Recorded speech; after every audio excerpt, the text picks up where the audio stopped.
Before we go any further, to cover the rest of the lessons, can we put our hands together for one of my favorite, for the person who is believing in the principle of giving? Yes, let's do it together.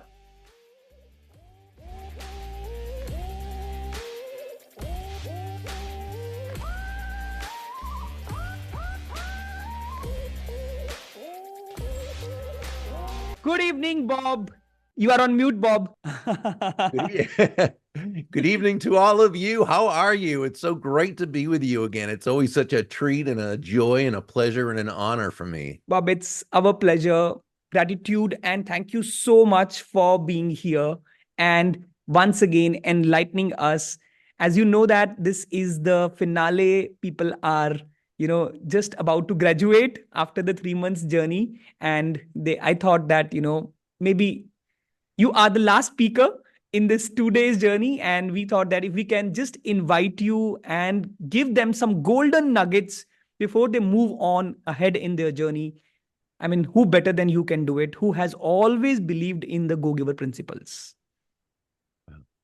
Thank you so much, and it's so wonderful to see all of you. And let's see, I'm seeing Nilesh's child right there with him. So hello. We always love when the young people are here and involving themselves and getting a great start on life. I see somebody there who is an absolute winner and someone who's going to have a very successful and happy life.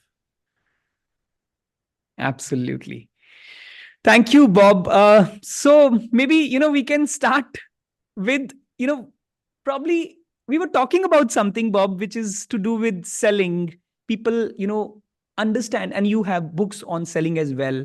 You have written, I think now 8 books, Bob. Is that right? Something like that, yeah. And we just came out with another. It'll actually, a new one will be out on Tuesday. Another business parable that I co-wrote with my friend Jeff West. Let's see if I even have it here. Yeah, called Streetwise to Saleswise, become objection proof and beat the sales blues. So we're looking forward to that. Thank you. Congratulations, Bob, for that. Thank you. So why don't you share about this book only something? What is the biggest takeaway for all of us? If you're going to learn and grab this book. Yeah.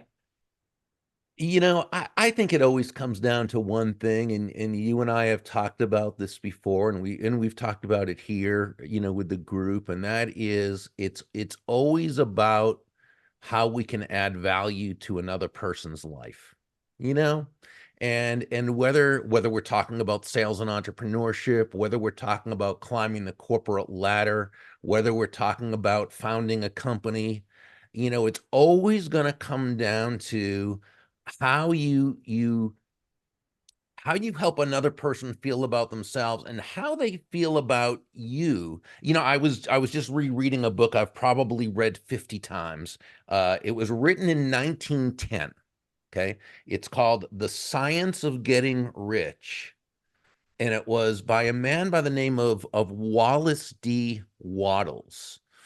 And and a lot of what he says is so in tune with the Go Giver book, but he wrote this, of course, much earlier. And let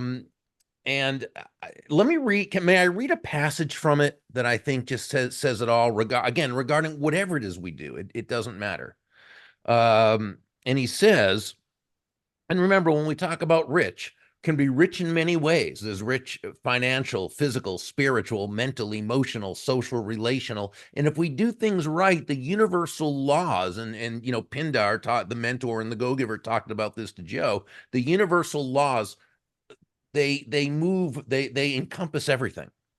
Right? There are specific, tactics, techniques, strategies, depending upon what we're doing, but universal laws of success work across the board. So here's what Wallace D. Wattles says. This is later in the book. He says, and insofar as your business, and again, it doesn't matter what you're doing, whether it's leadership, sales, entrepreneur, it doesn't matter. Insofar as your business consists in dealing with others, whether personally or by letter. Now, this is really funny, by letter, right? So 1910, the internet wasn't even a thought in his mind. So, but we could just as very easily say whether personally or online, right? The key thought of all your efforts must be to convey to their minds the impression of increase. Now, when he says impression back in 1910 language, he didn't mean like a false impression or, an impression, but no, he meant to literally impress upon. Okay, so for that person to feel it in their mind and feel it in their heart. The key thought of all your efforts must be to convey to their minds the impression of increase. Now, he's talking here about human nature right here. Increase, in other words, getting better at more of, having more of what you want. Increase is what all men and all women are seeking. It is the urge within them seeking fuller expression. The desire for increase is inherent in all nature. It's the fundamental impulse of the universe. All human activities are based on the desire for increase. People are seeking more food, more clothes, better shelter, more luxury, more beauty, more knowledge, better relationships, more pleasure, increase, which means more life. Okay, which again is ultimately happiness.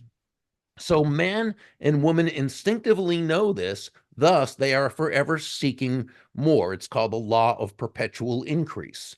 The normal desire for increased wealth is not an evil or reprehensible thing. It's simply the desire for more abundant life. It is aspiration.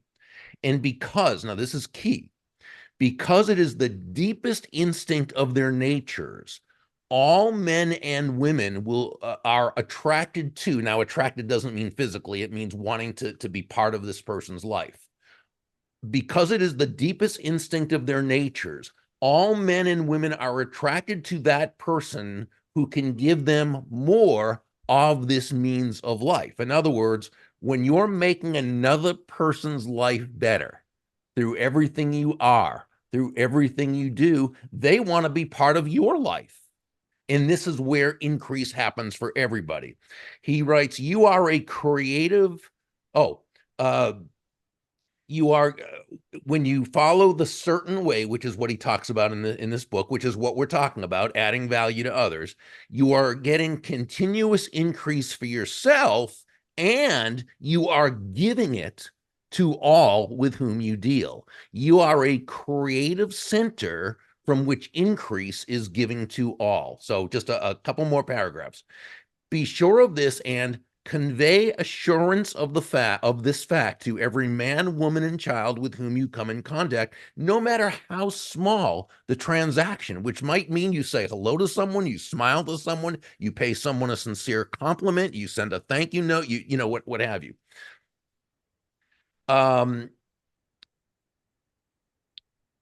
Convey what he calls the impression of advancement, of increase with everything you do, so that all people shall receive that impression that you are advancing and that you advance all who you deal with.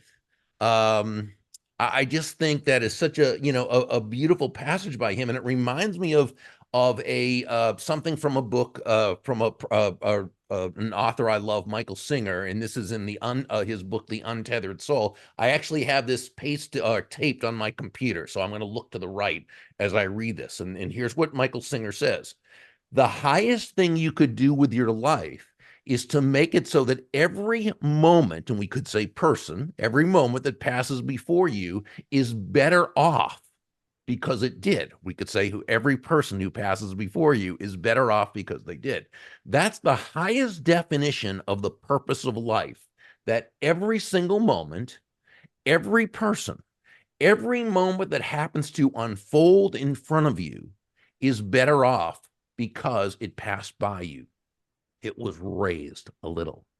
So we see in both of those that the more we can add increase to the lives of others, no matter what we're doing and no matter who they are, the more that person's going to feel, great about themselves, and they're going to feel great about us. And I think this is really what it's all about when we discuss this. First of all, I want to hear thoughts of the people. Can you imagine how powerful it was? Wow. Thank you, Bob, once again. Oh, my pleasure. I can see that. Bob, just a one personal question. How long you read per day? I mean, How is long do I there a read fixed per time? day? Yeah. How I long mean, do I how much read per time? day? Yeah. I don't Yeah. know. It's almost like, I just love to read and love to learn. So I'm always picking up a book. I have a book in the car. So when I'm eating somewhere, I eat out alone a lot and I'll just read. If I'm in traffic, I have my book, I'll read. I just, if I'm between writing something, I'll read, so I'm always just reading because I love it. So it's not something I have to make myself do. It's something I so enjoy because I seem to learn something more every time. I just got through reading a book just now, just yesterday, excuse me, just yesterday, called Same as Ever by Morgan Housel. He wrote a book called The Psychology of Money a couple of years ago. It was a very, very good book. So I got this book, Same as Ever, A Guide to What Never Changes. And here's one of the major premises he talks about, that so often we look at forecasting the future, but we can never really know the future because so many things happen, right? But what we can do is look back on the things that never change, about people. So, like, for example, he says, he talks about Jeff Bezos, okay? And Jeff Bezos, who founded Amazon, got first of all, he says the behaviors that never change are history's most powerful lessons because they preview what to expect in the future. Now think about that, right? It's the things that never change in, let's say, in human nature. And he calls it human behavior. I call it human nature, but human behavior also works.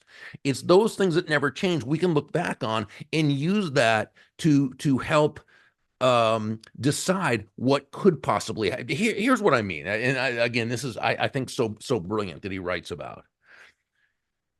And he says, it's a simple idea, but it's so easy to overlook. And once you grasp it, you'll be able to make better sense of your own life, understand why the world is the way it is, and become more at ease with what the future is in store. Amazon founder Jeff Bezos once said that he's often asked, what's going to change in the next 10 years? Okay, and you'd figure someone like Bezos, who founded Amazon when people didn't know it would ever work. Of course, he would know. He would be a great person to ask, right? But but Bezos went on to say, I almost never get asked the question, what's not going to change in the next 10 years? Right? He said, and I submit to you that that second question is actually the more important of the two. Now, here's what Bezos says that I think is so brilliant. Brilliant.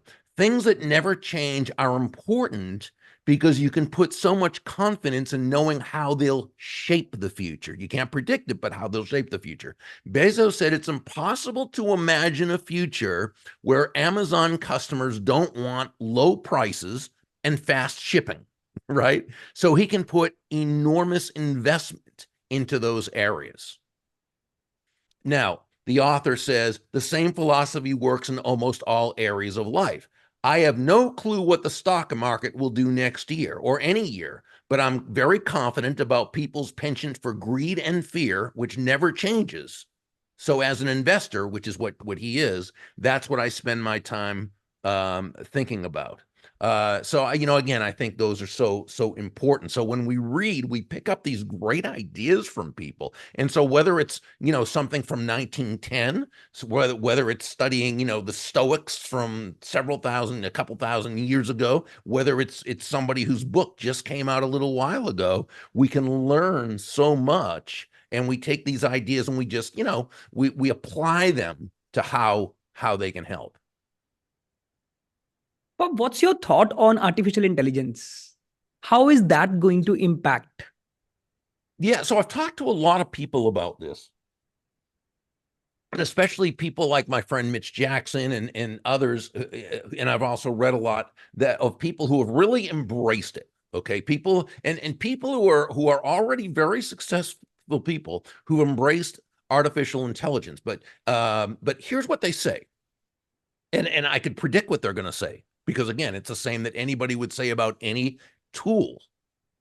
It's a tool, right? It's there to help us. It's there to serve us in the way we add value to the world around us, to our marketplace, to our company, to our team, to what have you.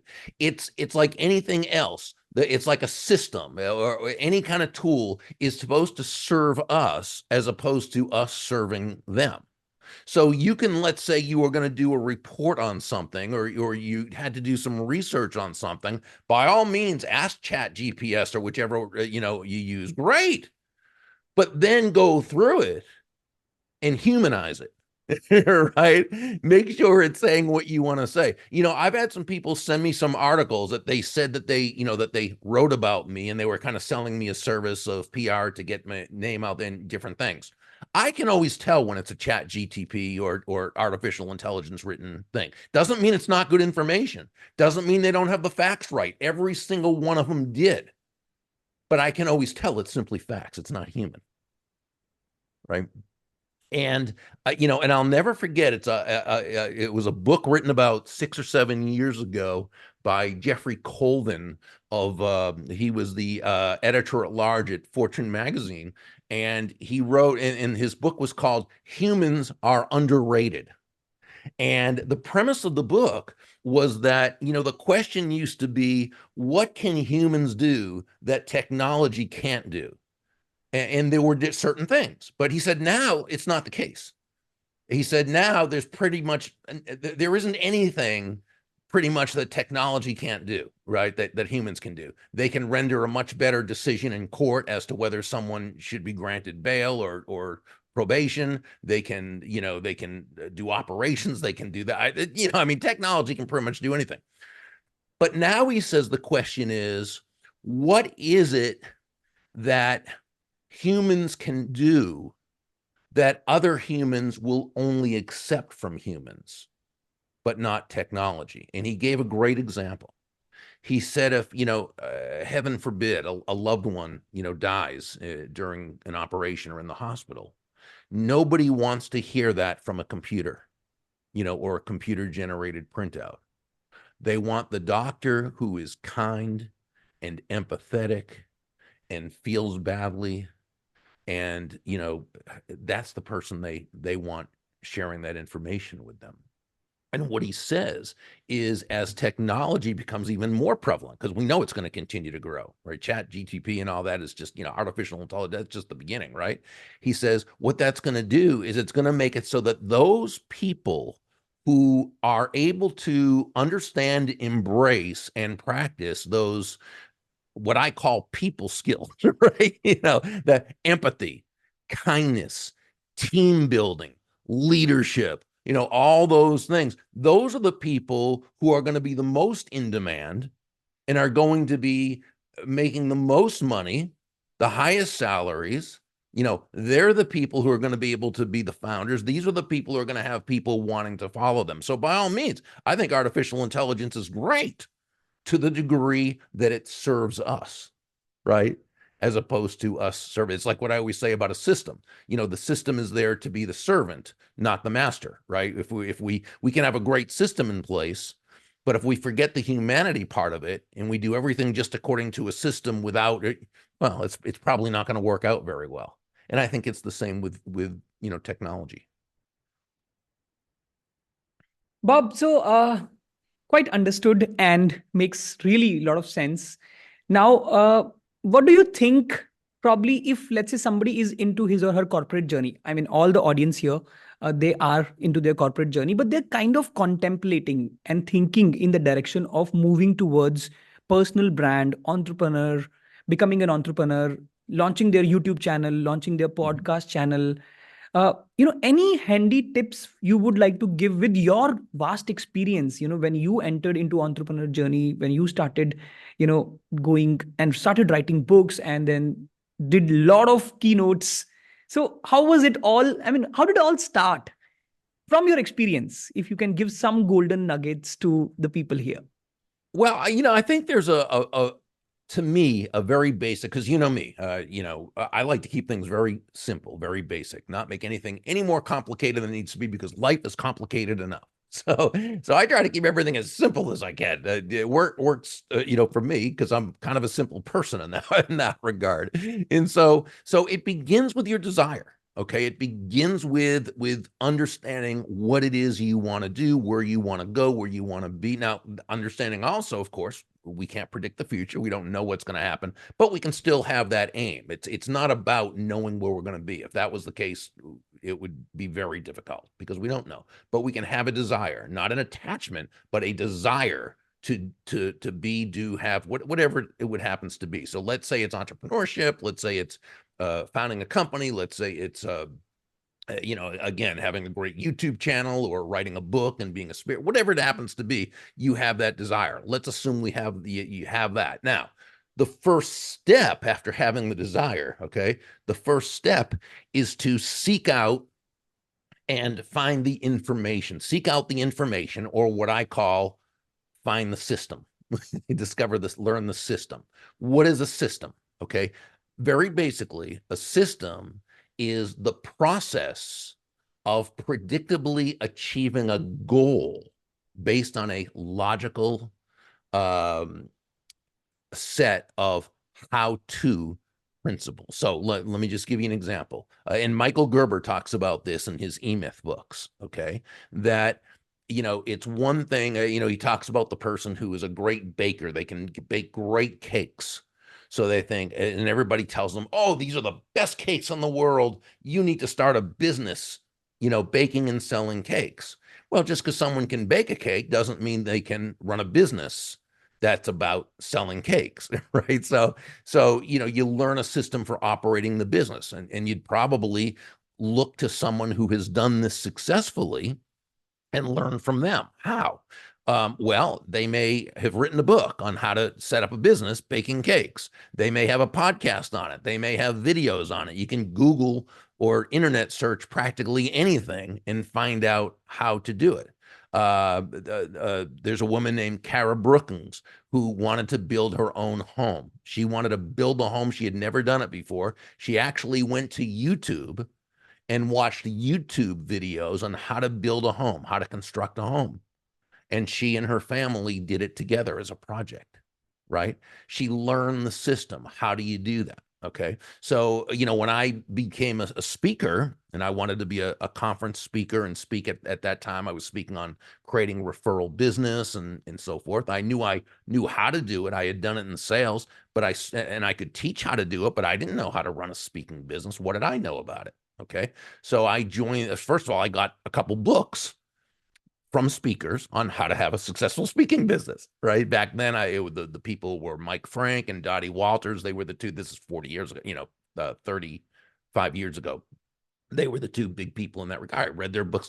And in the book, both of them said, join the National Speakers Association. Okay. Join the National Speakers Association. And I learned from all these people how to build a speaking business, right? So first learn the system. None of us know how to do things that we don't know how to do.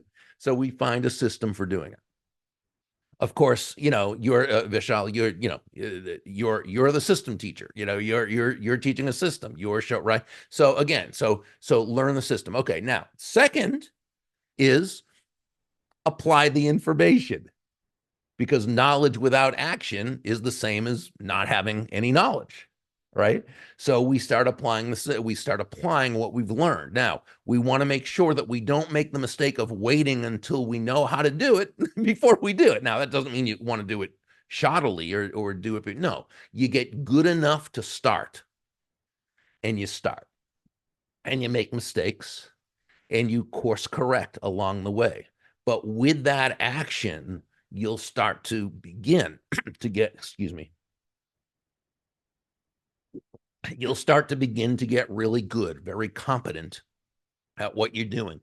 I think one of the biggest mistakes is waiting until we know it all before we begin, because we're never going to know it all. So you just start.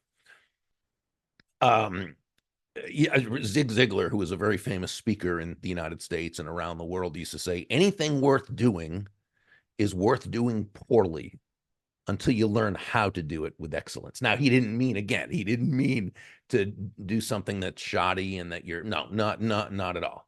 He just meant don't let perfection stand in the way of action, right? So very important. Apply the information. Then the third, which is so important, is be persistent. Outlast the no's, because we all understand in business, we're going to get lots and lots of people telling us no to our ideas, people who are going to discourage us, sometimes discourage us even lovingly, but with good intent, and sometimes not.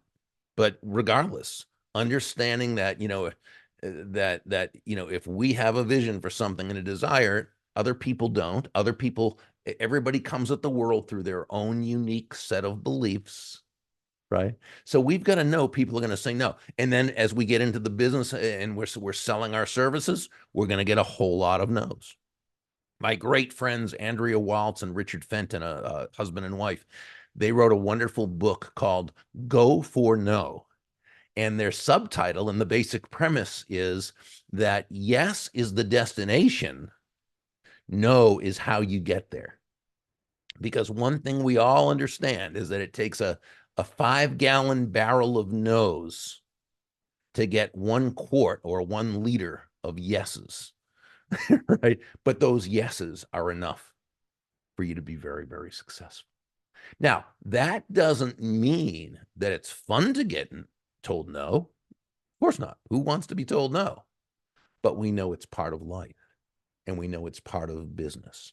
So when we can depersonalize it and just say, okay, and to ourselves, we say, okay, next, okay, then we move on until we find the people who are interested and are open, so forth. So it's very important to be persistent and outlast the no's. So those are the three. So you start with desire.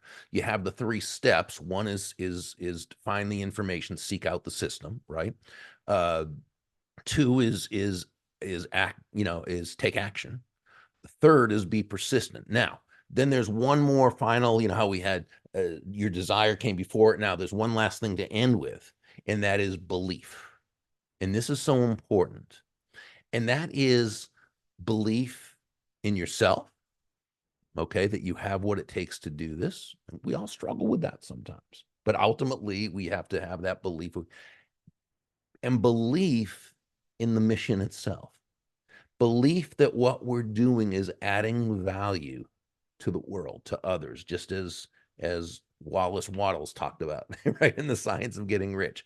We have to believe that everything we do, we're advancing others. As Michael Singer said, that everything passing before us is better off because it did. When we have that kind of belief, then what we're able to do, we're able to seek out a system. We're able to take action. We're able to get past the no's, to outlast the no's, because we have that belief. And that's what helps us to stay with this and keep going, to hold that vision, right? Even during those difficult times. And in the business area, Bob, how persuasion is different from genuine influence? Yeah, that Well, that kind of debate keeps going on in my head itself. Sometimes we believe that persuasion is required, but on the other hand, there is also called genuine influence, in which you believe a lot, and you have a personality like that, where you go on and talk about these things. Various keynote speeches you have done over that. So just want to understand, how do you categorize them?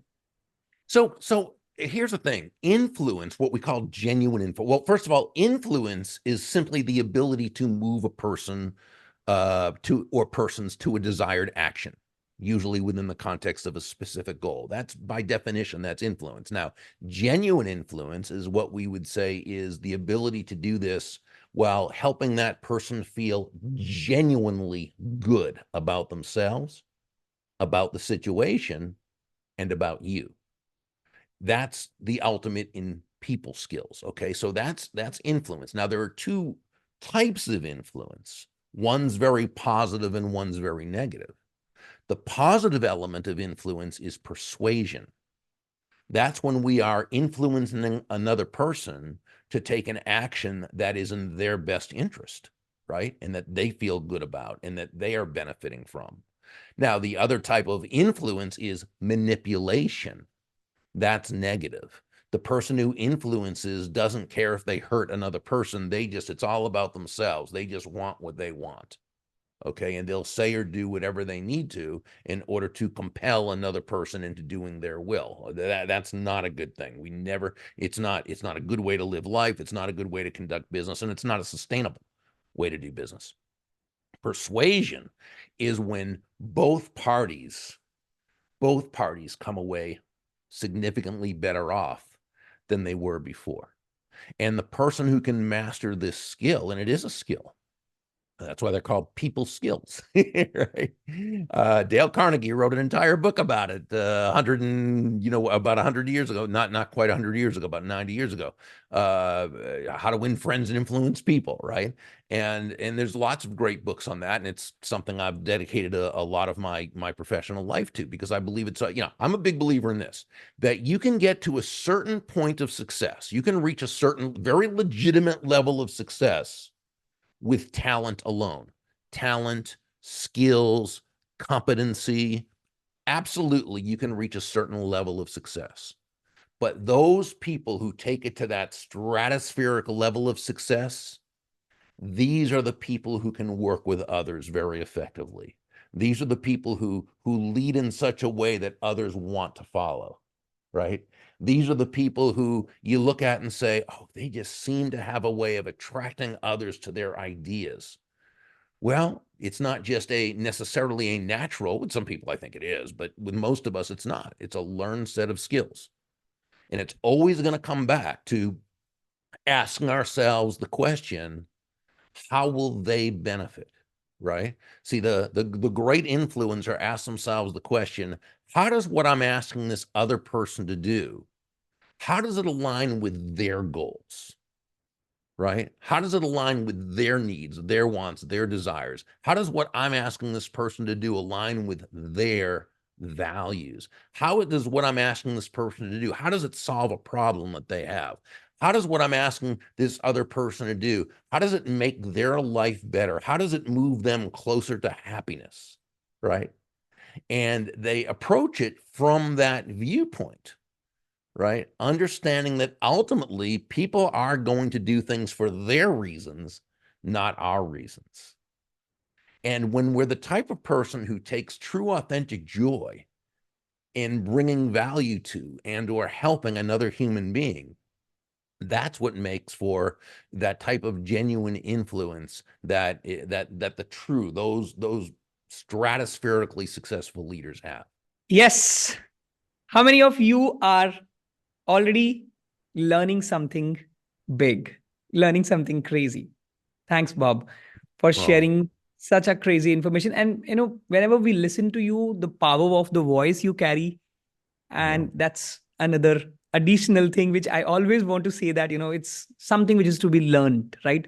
And thank you. Bob, I would just invite some of the questions if you have, guys. We have Bob here for another 5 minutes.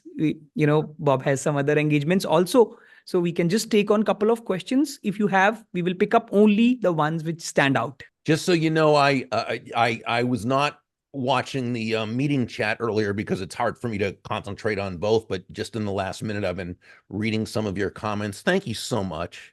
I see such lovely comments, and I just want you to know how much it means to me. I'm not able to write back because it's hard for me to focus on two things. I'm not particularly good at that. But I am reading some of your comments here as we're taking a little break. And I just want you to know, please, how much that means to me. Thank you so much. So, Vijay has a question, Bob. What is your Yes. view of the digital platform? My wife is asking me to buy books physically, and my child is preferring the Kindle version. Well, okay. So, I mean, I'll be 66 years old later this month, and I'm what we call, I don't know if you have this term there, but we have a term in the States called old school. And it means that we do things like the olden way. So I love the physical books, right? But I know people, and even people my age who love the digital books. My feeling is this: whatever's going to cause someone to read is the right platform. So if they're more likely to read because it's digital, great. I just want them to read, right? Then if it's more from physical books, great. So I think it would be wonderful if it's mixed and they can see, how holding a book in their hand and so forth is such great pleasure. But it's also a changing world. Some things don't change, right? The reading part, the importance of it doesn't change, but sometimes the tools and technology, right? That's a different story. So yeah, my response would be, it's like when they say that when they talk about contact relationship management, tools, which one should you use? Well, which is the best one, they say, and the answer is always what? The one you're going to use, right? Which diet or which workout program should you go on? The one you're going to do. So yeah, my feeling would be whatever's going to cause them to read is perfect. Wow. So, Ameya, I will just simplify this question. Uh, Nowadays people do not believe or trust so easily when you pitch to help them. So otherwise, he's just narrating the story. Please guide them, guide this person if that somebody pitches it and the result is not there. So the people start feeling demotivated. Yeah. How to introspect this? hmm So first, yes, I mean, let's understand that we live in a probably, a what could be called a low trust society, right? And so, I mean, in a sense, we always have, but I think it's gotten more so because with the internet, with technology, and we see that we're able now to kind of to see where people aren't always telling the truth, right? And then you have review sites where you have people saying, well, this person, that, and that, which that's good. We also know it can be abused, but it's still, all in all, we're glad that there's that kind of feedback that people can kind of crowdsource. It's why the best thing you can do when someone, when you've got all these great reviews and someone asks about you, say, ask the internet, right? It's and have them say, but let's put that aside for a moment. Trust is something we build. Trust is something we build. It doesn't necessarily happen because someone meets us one time. Probably isn't. It's not something that's going to happen because we say you can trust me. That's not going to happen either, right? Trust is, it begins with who we are and what we are and who we are over time as we build that relationship that elicits trust.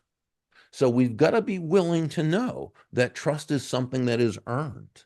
And it's up to us. The onus, the burden is on us to earn that trust. And again, it's in everything we say, sure, but it's more importantly in everything we do. And most importantly, it's in everything we are. Okay. Now, that said, as you have more and more people who've benefited from what you do, you want to make a point of having testimonial endorsements, as many as you can, written, audio, video, of course, the best of all, because you want to gently be able to guide that prospective customer or client to to to watch those or read those and so forth. One of my great friends, Joe Polish, great direct response marketer, he says, what other people say about you is infinitely more believable than what you say about you.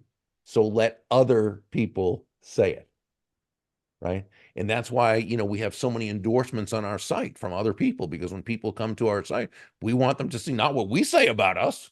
We want them to see what other people say about us while we're still building the relationship with that person and so forth. So yeah, trust can take some time. Yes. And one last question, Bob. What is your inspiration? How do you draw your inspiration? From where do you draw your inspiration? I think in a way it's a combination of just loving this kind of work, loving what I do, but I also feel as though, my mission is to do my best to encourage, to again, as you've heard me say before, use these terms to make people feel good about themselves, to help people bring out their best. Now, this is not self-sacrificial on my part. I enjoy it, right? I feed off it. It inspires me, right, to know that I'm making a difference.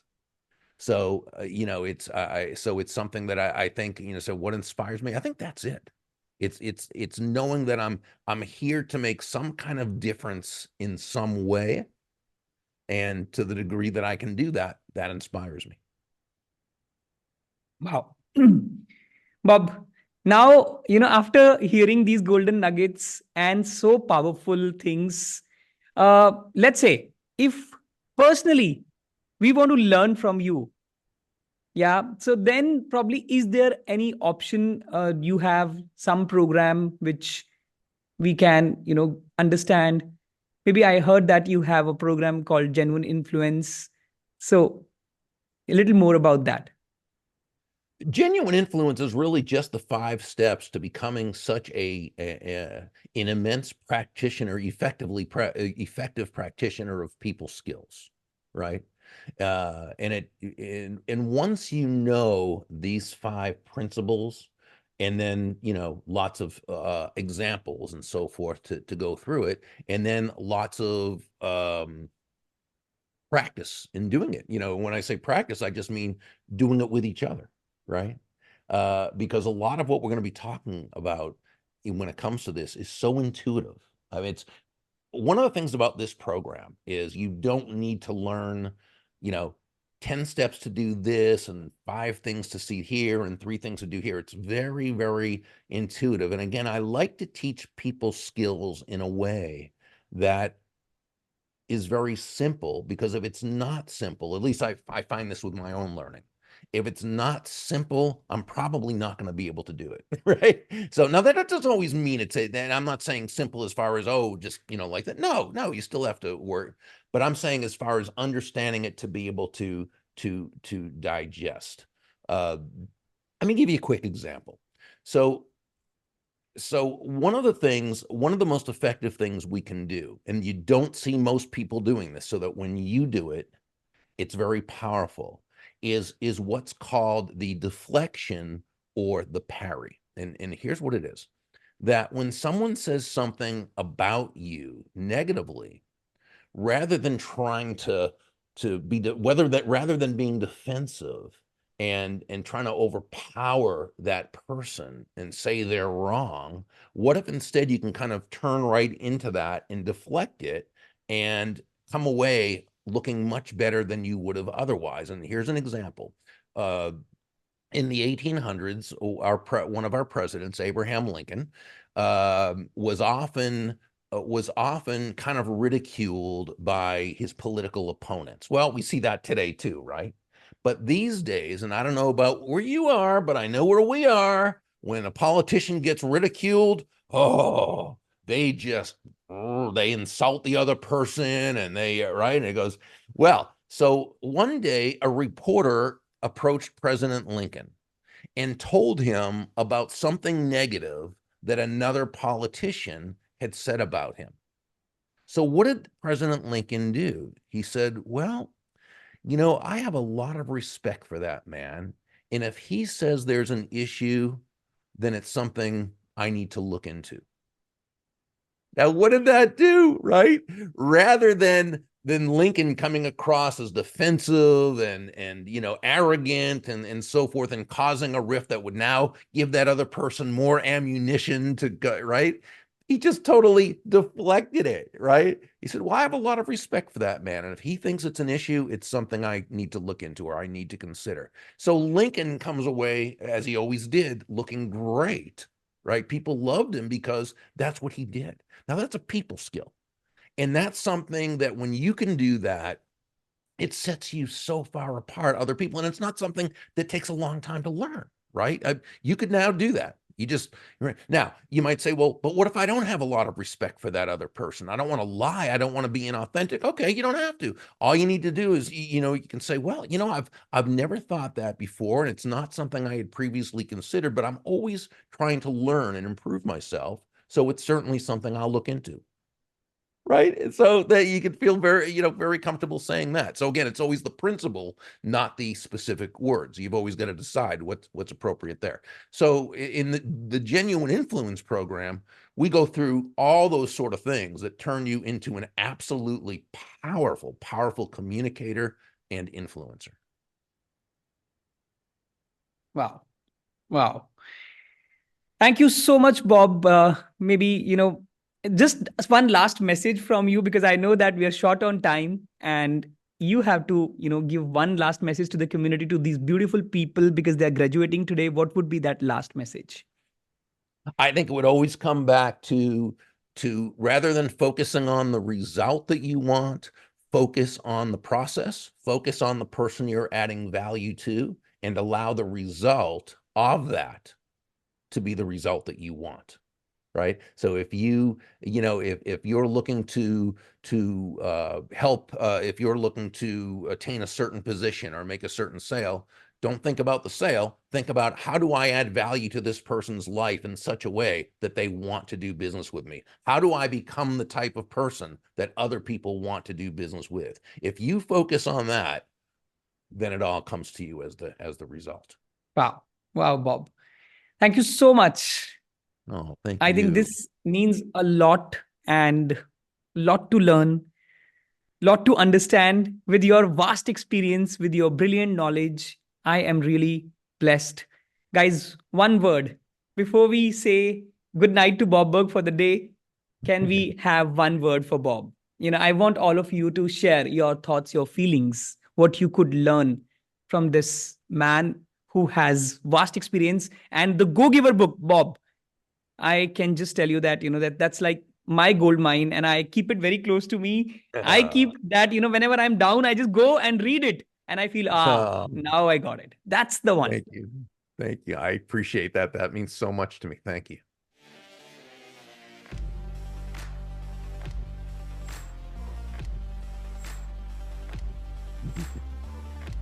Thank you, Bob. Thank you. Thank you so much. Thank you, everybody. Thank you so much. Have a good night, everyone. Thank you for having me.